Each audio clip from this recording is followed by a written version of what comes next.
Okey, kita masuk laman nombor 2. Panas ni. Umpuk-umpuk bengkerin dah.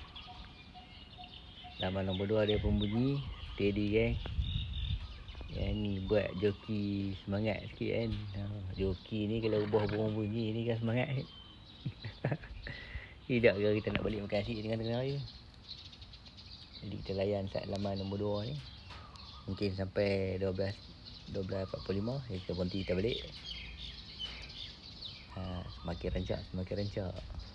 Tak tapau lagi tak apa. Yang penting dia mau bunyi tu. Tak ada rezeki nak tapau. Ini dia dah kerak.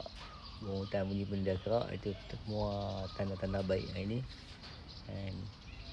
Minggu lepas pun dia start kerak. Sebab tu hari ni kita baru kerak.